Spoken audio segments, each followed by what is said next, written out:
you're a subscriber of Be Better Golf and watch the channel, what would you like to show me? What would you like to show? What kind of moves here would you think that maybe people could kind of take for themselves? Well, there's a lot here. There's, we can kind of walk you through the wall of great, so you can kind of get an idea of where we're looking from a golf swing perspective. Okay. And then that'll kind of paint the picture of what we're doing in the stations. So actually, are you still playing golf?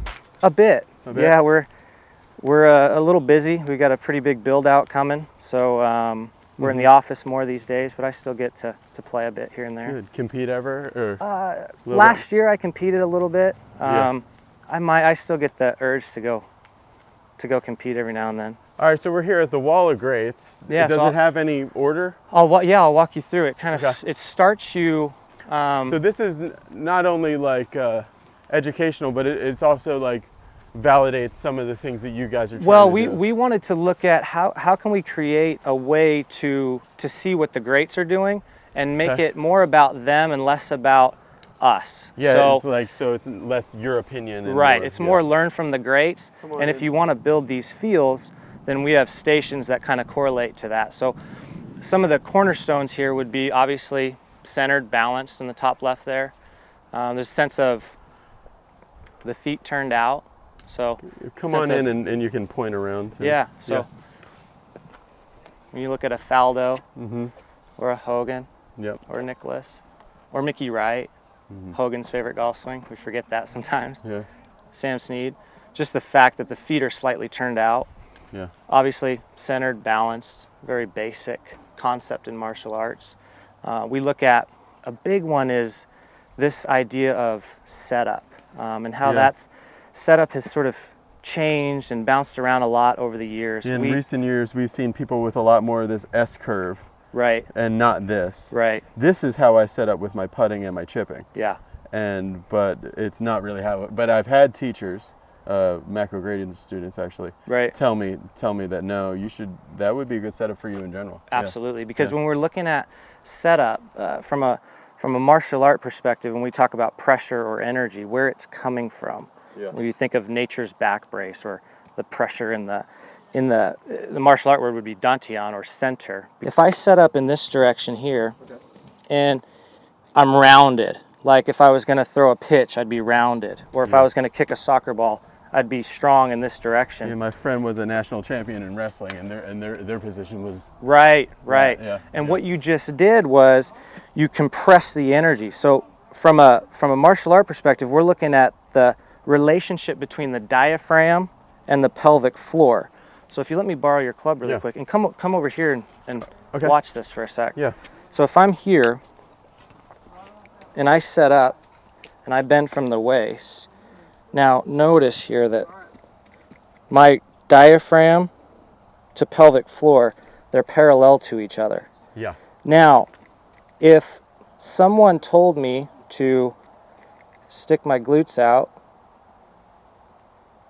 and then maybe flatten my back and lift my chin, notice what's happening to the energy here, or where this wants to go.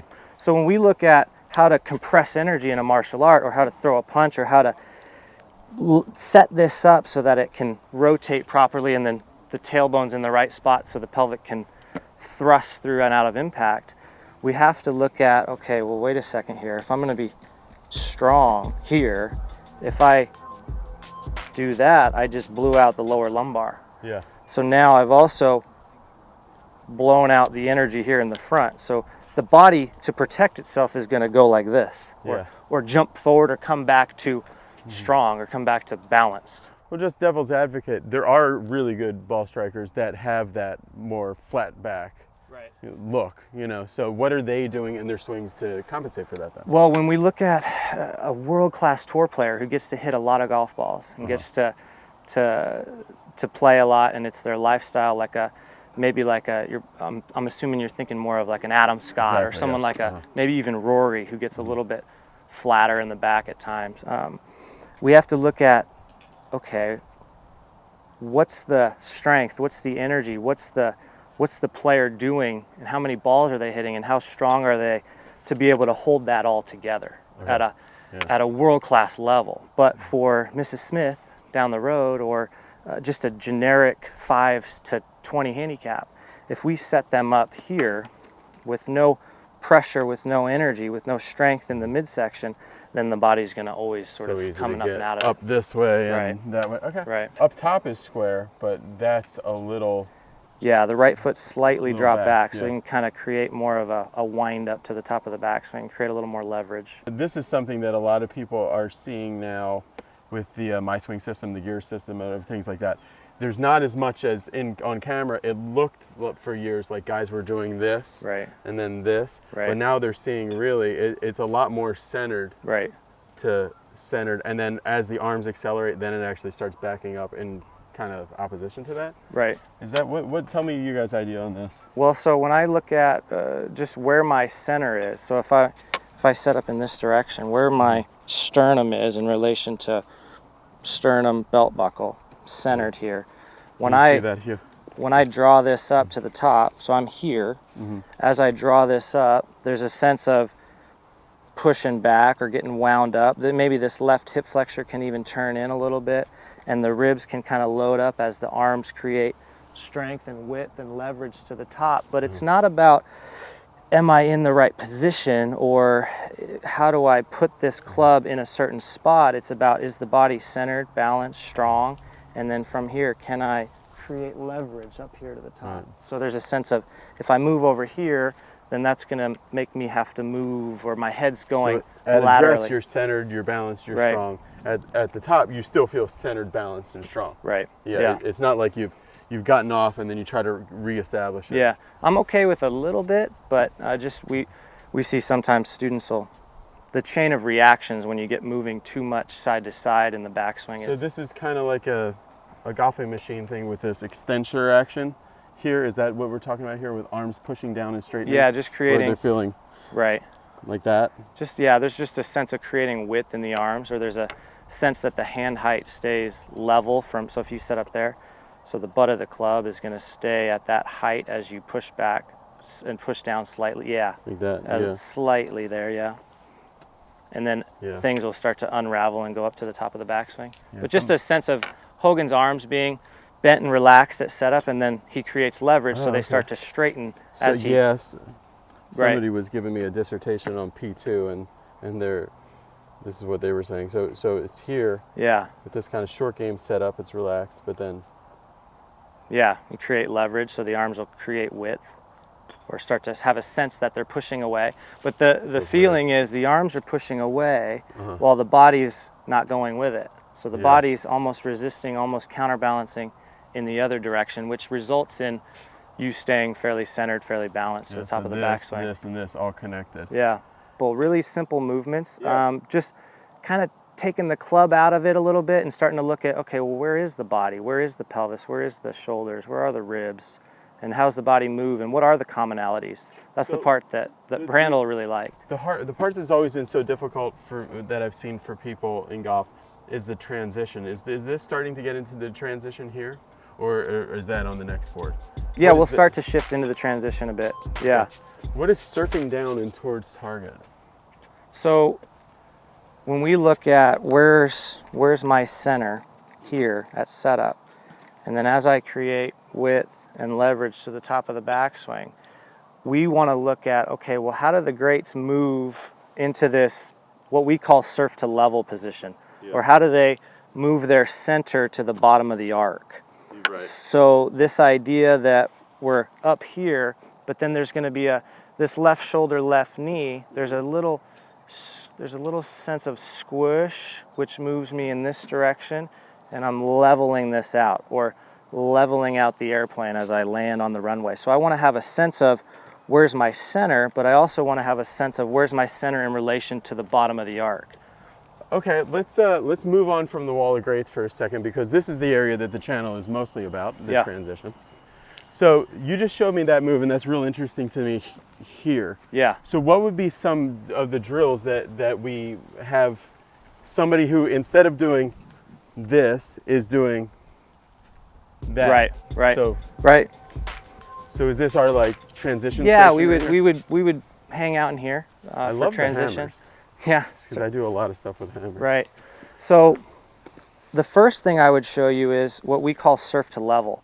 So Okay. it would look like this. If I'm here with your hands kind of clasped in front of you. So go ahead and if you want to do this with Yeah, me. let's do Yeah. it. So you're here, centered balance, just like you're playing defense in basketball. So you're here. I feel like and we're then gonna face off here. yeah, right. So you're here, Yeah. rounded, athletic. Okay, so now from here we would draw this up. There's a sense of this right arm draws up, keeping you centered, balanced. Yeah, so let me see here, I'll get you. Oh, we can really There, get into it, really wind into there. it. Okay, good. There, yep. And I would slightly tweak just because it looks a little bit like you're getting this way in the upper body, or your upper center is moving this way a hair.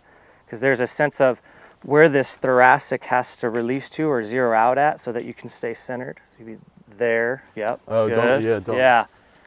Yeah, there, okay, good.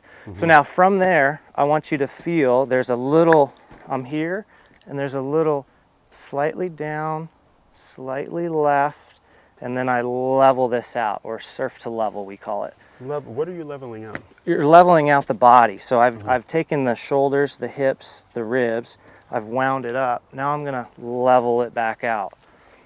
There, yep, good. What is leveling out? I'm sorry. So from a... You're gonna level out what? The hips? The pelvis, the ribs, and the shoulders. Right, because it's tilted here. Right. Now it's coming Level, more yep. Leveling out to the bottom of your arc, there, good. But now do that again. There, okay. Now put this arm here, there.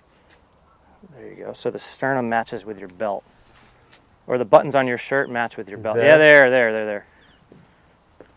Good. So now another thing I'd have you feel is, so give me a fist in the right hand, a fist in the left hand. Got it. So you're here. So I want you to draw this up, something Jim Hardy might like back in the day, but just draw this right arm up like you're gonna throw a punch down here. So I want you to feel, okay, what would it feel like to create strength and leverage up here? And then I want you to draw this up and then punch down. There, right there. Now tell me what you're feeling in your stomach when you do that. There. Well, when I know I'm about to stop, there's a lot of energy. Right. So the sense of squeeze or the sense of staying back in the glutes or not early extending. Yeah, I feel more kind of crunched in. Yeah, like the diaphragm compresses or pushes back. Right there, as you level out, there. And notice, without really thinking about it, if I'm gonna create leverage to strike something, the body's gonna move, or the center's gonna move. Yeah, if I really am not holding back, I really want to hurt this thing. Yeah, so you think of Jack Nicklaus, 18 majors, 19 seconds. Well, what's going on in terms of I'm the best player of all time? What's that strike look like from an energy perspective? Yeah. Okay. Good. Okay. Yeah, so that would be a couple movements that we'd play with. We'd start to, what's this feel like to, if I'm gonna land the airplane here, if I think of, you might even see from a Henrik Stenson, some of the stuff they're doing in terms of the palms are down and they level this out, or how they in the pool push down. Yeah, how they level out at the bottom of the arc. Yeah. Yeah, close. Yeah, there. Yeah, that's better. So how would I do that with a golf club?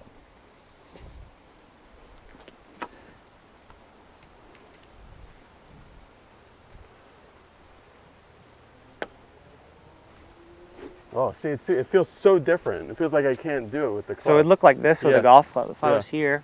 The thing with drills, as I'm seeing, I can hit some really good positions in drills, but then when I go to actually hit a golf shot, it's like I pre-programmed straight back to what I've always done. Right. So how do we get some of those really good-looking moves we're seeing the greats do into the actual golf swing? Well, so we would train. Okay. So we're introducing the notion of training in golf. There's training aids and there's some gadgets out there, but we want to look at, okay, well, what are the positions, if you want to use those words, of the greats, but then how do we build those positions into our body or train them in so that we don't have to think about them? So it would take, throughout the 60-day program, you're going through sets of 10 and doing different reps and just really starting to build these movements into your body so that your body is remembering what you're doing.